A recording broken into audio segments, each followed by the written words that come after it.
And Andrea is a research associate in the Department of Biology at York University. Since joining York in 2008, she has investigated Canada's preparedness to deal with the interdisciplinary threats of invasive species. Her work today has focused on how effectively education, legislation, and media address the challenges of invasive species in Canada, as well as the implications of climate change on invasive species in North America. In 2012, she conducted a review of invasive species legislation federally and in Ontario for the Ontario Ministry of Natural Resources. Andrea.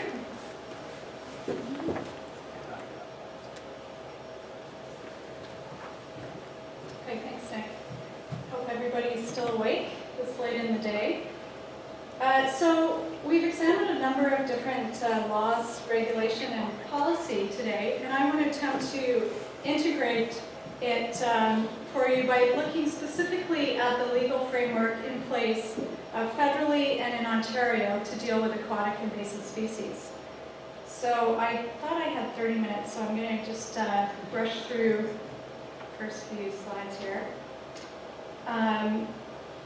And go straight to the main players involved with federal and Ontario legislation on aquatic invasive species. So we've heard talks from most of these agencies and ministries today. And we've also examined the main pathways for aquatic invasions that we have to deal with in Canada. And I just outlined the main jurisdictional responsibilities for each of these pathways here. And the main laws on aquatic invasive species that I'm going to be talking about today and that currently exist or are proposed are listed here. So I'll be talking about 5 federal acts and one existing Ontario act and then the proposed act that Jeff mentioned as well. So many of these acts have already been touched on today. I'll go into a little more detail on the provisions and then highlight some of the gaps that I think we need to address in order to improve the current legal framework. So we have the Canada Shipping Act, and this addresses the ballast water vector. As was already mentioned, all ocean-going vessels that enter Canada are required to undergo ballast water management. And this regulation was enacted in 2006. It seems to be quite successful. A 2007 report found that there was 97% compliance. And another report found that since 2006, it appears that there have been no new aquatic invasions to the Great Lakes that can be attributed to this vector. So it seems to be a good news story. But there are, of course, some gaps in the coverage of the regulations. So there are exemptions for certain vessel types and locations. For example, Canada Coast Guard and Canadian Forces ships, search and rescue ships, are not subject to the regulations. And certain ships in certain locations are also exempt, so no ballast on board ships entering Canada for any destination other than the Great Lakes do not require to undergo ballast water management. The regulation also does not cover the domestic movement of these ships from one waterway to another within Canada, and it doesn't address hull fouling, which, as we know, is another major source of marine introductions, although it doesn't seem to be such a risk for freshwater invasions. And then the next 2 acts cover invasive species or aquatic invasive species somewhat incidentally. The Fish Inspection Act is focused on regulating fish and marine plants for food safety purposes. And as such, it prohibits the import of live Chinese mitten crab for human health concerns. Similarly, the Freshwater Fish Marketing Act is concerned with regulating the interprovincial and export trade in freshwater fish. and it authorizes trade in common carp, despite this being an invasive species. So the focus is on marketing, not on regulating invasive fish per se for both of these acts. And we have the Federal Fisheries Act, which is also being talked about quite a bit today. This act regulates fish habitat, fisheries, and aquaculture in Canada, and under the act, provincial fisheries regulations are administered by the provinces. So in Ontario, the Ontario Fisheries Regulations has a white list for acceptable bait fish species and a black list for live fish of certain species that are prohibited to have in your possession. And currently the list includes 9 species of fish. The Ontario Fisheries Regulations also prohibits the import of crayfish, salamanders, live fish, and live leeches, as well as the release of live bait and dumping of bait buckets into or near any water bodies. Under the Fisheries Act, there are also fish health protection regulations, and these concern the spread of diseased fish, diseased salmonids. So it controls the import and interprovincial movement of salmonids, and these activities are prohibited if the salmonids are infected with any scheduled diseases within the regulations. And then there are the proposed aquatic invasive species regulations that were part of amendments to the Fisheries Acts introduced in 2012. These enable regulations to prevent, manage, and control aquatic invasive species, as was talked about in more detail earlier today. So the Fisheries Act covers quite a lot of different aspects of aquatic invasive species, but it does have some gaps. There are listing issues. For instance, the white list includes at least one invasive species, the three-spined stickleback, which is native to the Lake Ontario watershed, but is considered invasive in other parts of Ontario. And the black list is missing some species that are invasive and occur not yet in Ontario, but in neighboring jurisdictions like tench and mosquito fish. There are also a few restrictions on the storage of live bait within water bodies and the movement of live bait by anglers. And then under the fish health protection regulations, while these do address wildlife pathogens like VHS and whirling disease, which are a concern for cultured fish operations, the regulations just apply to salmonid species, and there are no requirements under the Act for actually monitoring for these scheduled diseases. And then the AIS regulations are currently, we're still waiting for them to be implemented. So as the Act stands right now, there are still some significant gaps. And then the final federal act that I want to talk about is the Health of Animals Act. Again, it's being addressed in some detail already today.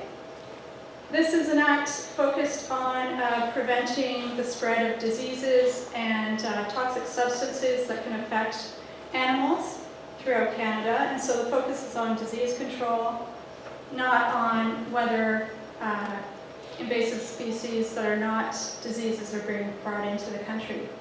Under the regulations for the Act, there is a blacklist of prohibited aquatic organisms that includes several invasive finfish and crustaceans, such as tench, bighead carp, and rusty crayfish.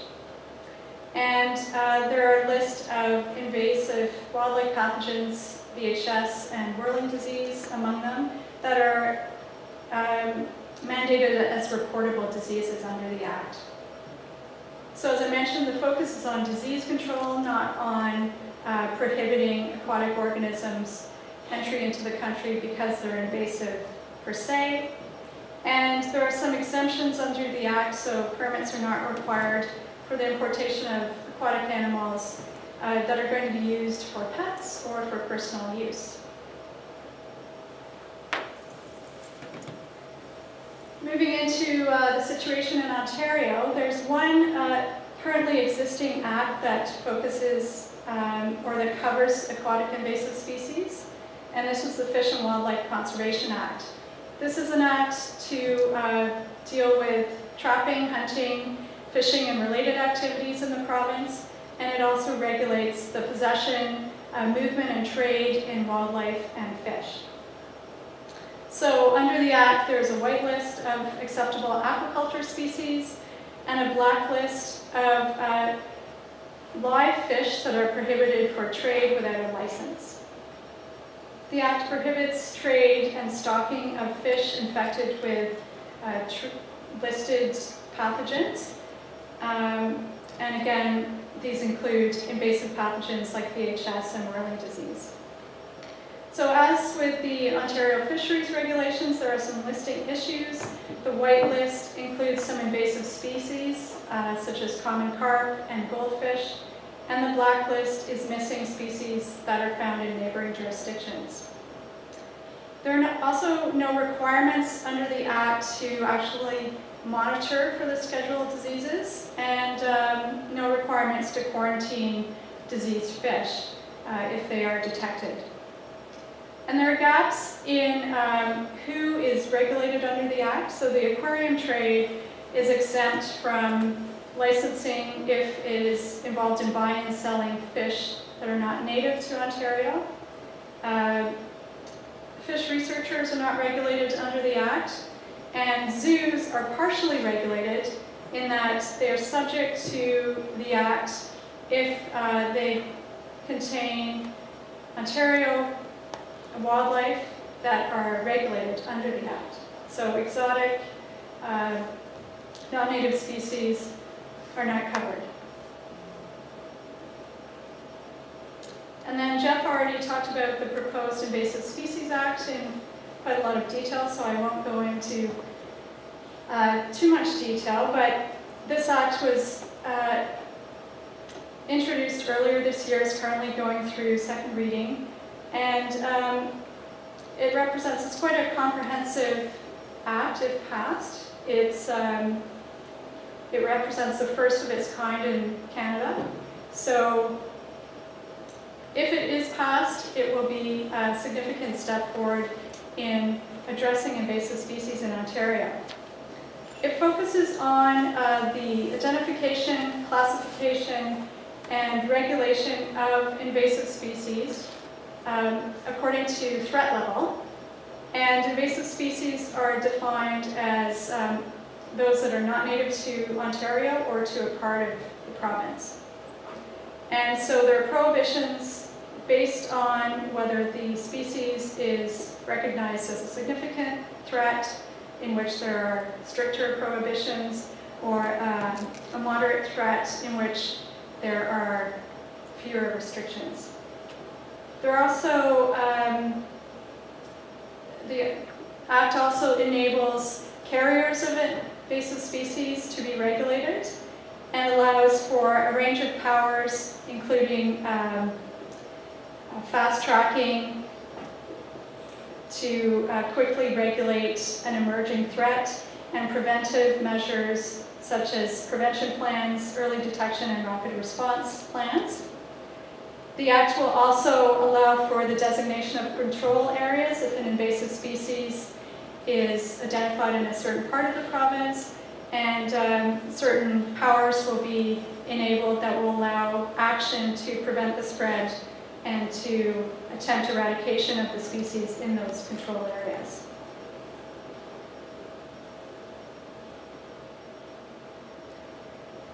So I've done a quick overview of the legal landscape federally and in Ontario for you. And I just want to summarize some of the gaps by pathway. So as I mentioned, the shipping pathway does not address hull filing currently, and also does not regulate the domestic movement of ships. The recreational and commercial boating pathway is regulated by the provinces, and so regulations vary widely across Canada. For instance, in Ontario currently, this pathway is completely unregulated. And so this opens the door for invasive species to enter through a variety of vectors associated with this pathway, including bilge water, live wells, hulls, trailers moving, watercraft, and equipment like anchors and fishing equipment. Similarly, the live bait and live food fish pathways have regulations that vary by province and territory across the country. And there are listing issues, so white lists may include invasive species and black lists may miss invasive species. The aquarium and water garden trade is largely unregulated, provincially and federally. And so this means that potential invaders continue to be sold both in stores and over the internet. So for instance, you can buy northern snakehead in certain jurisdictions, Asian clam, and Eurasian milfoil.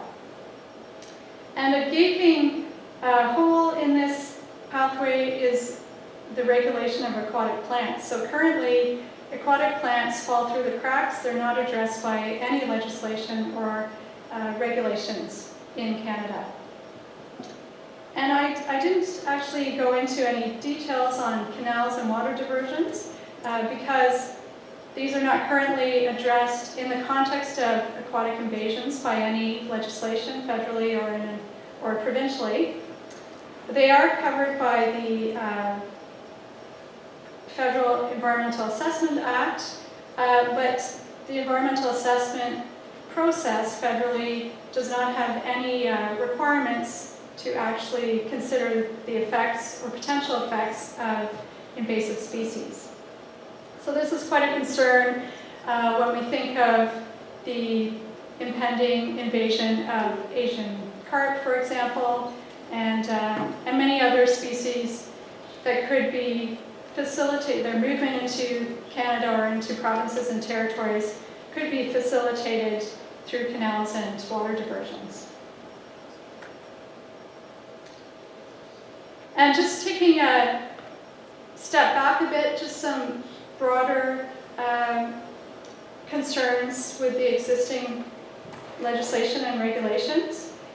As Matthias mentioned, there's not a focus in any existing legislation or regulations on aquatic invasive species or really invasive species in general.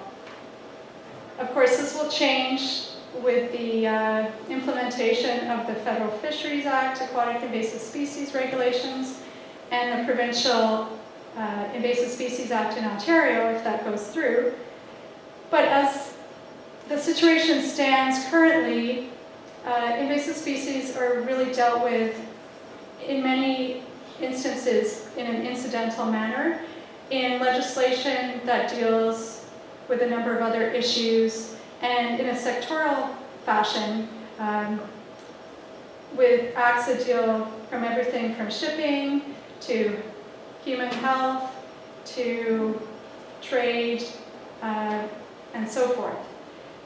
And this situation is compounded by the fact that we don't have consistent terminology for invasive species across acts and regulations. And this perhaps is not that surprising because different acts came in at different times under different governments for different reasons.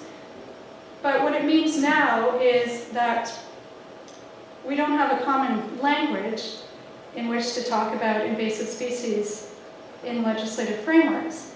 And a common language is really essential, both for legal clarity and certainty, but also to raise the profile of invasive species among legislators, policymakers, and the public, to really drive home the message that this is an important issue and it deserves just as much attention as pollution or climate change or any other environmental stressor. So this makes it very difficult. This lack of focus and this lack of consistent terminology makes it difficult to mount a unified and coordinated response to the issue. I also wanted to mention that in the existing legislative framework, there are no provisions enabling or requiring early detection and rapid response initiatives. And so what we're left with in the legal framework is a patchwork of laws and regulations and a multitude of players, and I think this is really become apparent today with all the talks, that there are many different jurisdictional responsibilities and roles. And again, it makes it difficult to have a really coherent, unified response when the laws and regulations are so fragmented. So in conclusion, I would suggest that our legislative response currently across Canada and in Ontario is not prepared to deal with current and future threats of invasive species.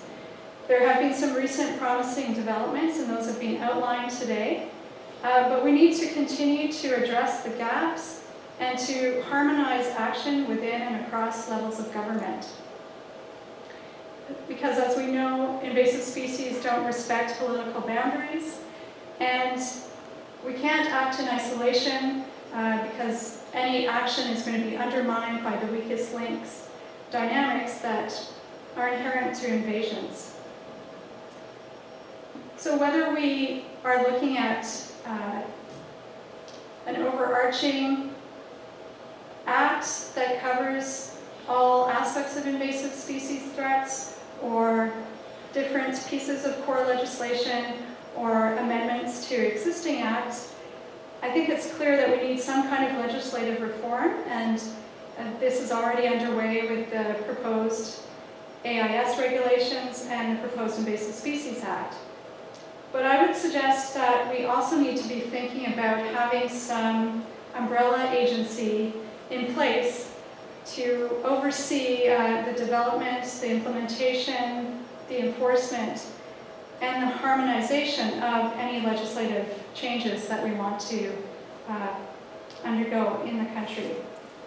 So I think we're making steps in the right direction, and I hope that we can keep the momentum going to continue to improve our legislative response to aquatic and terrestrial invasive species. Thank you.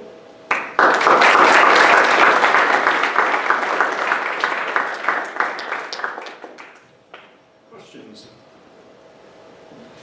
I guess it's more a comment, but I really want to echo your conclusion that this patchwork approach with all the different pieces of legislation, which has a little bit of AIS here, a little bit of AIS there, leads to this slight confusion with different government agencies. And I think what Ontario is doing is really kind of leading the way there with having one act with one agency and be specifically written for AIS, so it provides the ability to quickly list species and rapid response and all this stuff. I think that's really the best way to get out of some of this, reduce some of the challenges. Sorry, it's not a question. Sure. But what's the public appetite? Because when you go through legislative change, you go through the parliamentary process, you go through the politicals, and they count on public appetite. Yeah, I think ideally the single overarching act is going to be the most powerful, but logistically, I think it would be interesting to see how it goes in Ontario, but federally, I think it would be very challenging. And certainly, if the public is not behind it, it's going to be seen as an obstacle, a nightmare, and so forth. So I think at the same time, we need to be working on raising, and we are working on raising public awareness of the issue, but I think in general, the public does not really understand the magnitude of the issue, and so they're not going to be putting pressure on politicians to make changes. And so without that pressure, a really dramatic change legislatively is going to be hard to promote. Hillary? Andrea, if I could just pick up on Ivan's question, do you have any advice based on your research for us on how we can create more of a buzz around these issues with regards to the public? Because I agree completely with your assessment that these issues are not really squarely on the public radar as much as we in this room might want them to be. Based on your research, do you have any advice for us on how we might be able to move that forward a bit? I think it's a challenge because unlike with island nations like Australia and New Zealand, it's not really a visible problem for the public. And certainly aquatic invasions are even less visible than terrestrial ones. So it kind of gets lost in the noise. And I think part of it is what we're trying to do in another area is in terms of reaching people when they're young through education. Obviously that's going to be a long time frame that you're working on, but I think it needs to become part of school curriculum. Also working to get accurate stories into the media that don't sensationalize, but also reflect the magnitude of the problem so that people realize that it's just as worrisome as climate change or pollution. But I don't see any easy step that we could take that would immediately bring that about, unfortunately. Colin. Yes, like Matthias, maybe a bit of a comment from me too about the approach that's being discussed here and some of the challenges. And from a federal point of view, and the point of view of somebody who's involved in international work, looking at ballast water in particular and biofouling to a certain extent. It depends. One of the reasons perhaps that we see the patchwork approach is that when you take a different perspective on this issue, it leads to different possible measures that you can take. And let me make that more concrete. When you're talking about shipping, for example, ships are regulated by their home countries. So very few international vessels are flagged Canadian. So if we want to focus on ballast water introductions to Canada, we have no choice but to deal with other countries around the world, which are the ones who inspect these ships, give them their certificates, and set the requirements for their operations. And that means we have to negotiate our ballast water requirements internationally and with 180 countries at the same time. And if, against all odds, we manage to get 180 countries to agree on how to manage something like ballast water, when we bring it home to Canada, it's not always possible for us to express that, for example, using the same terminology that would be used by, or may even be ideal in a Canadian context for another problem. And so, sometimes the patchwork arises when you look at it as a national level, but to avoid an international patchwork, we have to regulate different vectors in slightly different ways in order to make sure that we have that sort of international coverage and we don't have gaps with other countries. So I just wanted to flag that as a potential consideration when people are thinking about umbrella legislation in agencies, is that in a lot of these areas, especially when we have to work multilaterally, there are limits to even what Canada can do on its own, and we do have to follow to a certain extent. And this was brought home to me just this morning when we were talking about the Convention on Biological Diversity, which talks about invasive alien species. While the Ballast Water Convention speaks of non-native species, if memory serves. So even on the international level, in international conventions that refer to one another and are part of the same family, we have different approaches in language. So I think these are good goals, but I would just caution that we need to keep in mind that there may be some practical limitations on it as well. Yeah, I realize that a lot of what I'm suggesting here is in the ideal world, but I think it is good to identify that these things should be goals that we might want to try to get to, and we might not make it 100%, but more consistent language, I think, would go a long way to clarifying amongst the different stakeholders what we're dealing with.